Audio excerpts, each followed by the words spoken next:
Salman sangat bangga melihat masyarakat yang ada di desa kakek. Mereka sangat semangat dalam bekerja. Nah, pada subtema ini, Ana Ustazah akan mempelajari manfaat dan pengaruh pekerjaan bagi kehidupan kita. Kegiatan ekonomi merupakan kegiatan yang dilakukan untuk memenuhi kebutuhan hidup kita. Kegiatan ekonomi dilakukan mulai dari mengolah bahan baku, diproses menjadi bahan setengah jadi, diolah menjadi bahan jadi, didistribusikan kepada pedagang-pedagang di pasar, dan diperjualbelikan ke masyarakat untuk dikonsumsi. Dalam proses pengerjaannya, kegiatan ekonomi dibagi menjadi 3 tahap. 1. Kegiatan produksi. Kegiatan ini merupakan kegiatan menghasilkan atau menambah nilai guna suatu barang. Orang yang melakukan kegiatan tersebut dinamakan produsen. Yang kedua, kegiatan distribusi. Kegiatan ini merupakan kegiatan menyalurkan barang atau jasa. Orang yang melakukan kegiatan tersebut dinamakan distributor. Yang ketiga, kegiatan konsumsi. Kegiatan ini merupakan kegiatan memakai barang dari hasil kegiatan produksi.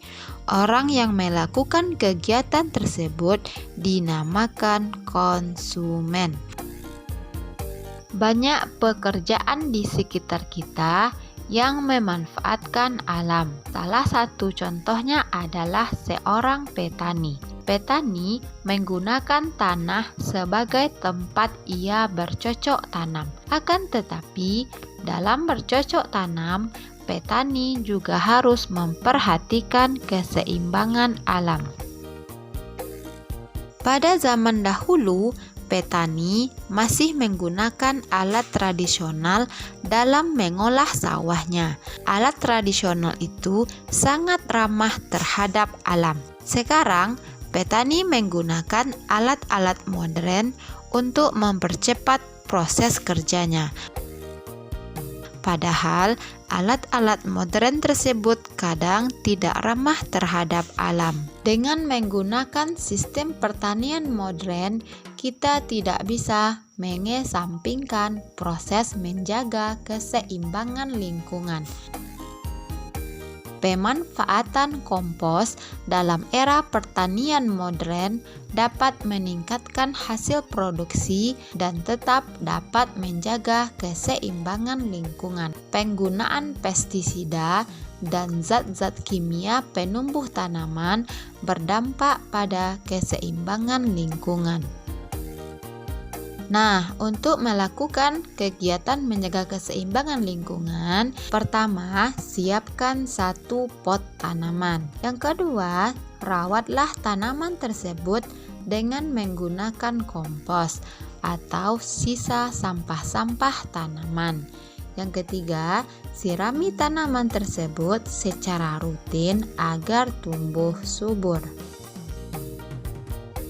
Salah satu unsur dalam cerita adalah tokoh dan penokohan. Tokoh adalah orang atau pelaku yang berperan dalam cerita. Sementara penokohan adalah cara pengarang menggambarkan karakter tokoh-tokoh dalam cerita. Berdasarkan perannya dalam suatu cerita, tokoh dibedakan menjadi tokoh protagonis dan tokoh antagonis. 1. Tokoh protagonis adalah tokoh yang mendukung cerita. Tokoh jenis ini biasanya berwatak baik. Yang kedua, tokoh antagonis adalah tokoh yang menjadi penantang cerita. Tokoh jenis ini umumnya berwatak jahat. Sementara itu, tokoh utama adalah tokoh yang paling sering muncul dalam cerita atau tokoh yang menjadi titik fokus permasalahan dalam cerita. Adapun tokoh pendukung adalah tokoh yang sedikit kemunculannya dalam cerita. Nah, anak ustazah, itulah tadi materi pembelajaran kita pada hari ini. Semoga anak ustazah dapat memahaminya dan juga dapat mengaplikasikannya dalam kehidupan sehari-hari. Sampai jumpa pada pertemuan selanjutnya ya nak. Assalamualaikum warahmatullahi wabarakatuh.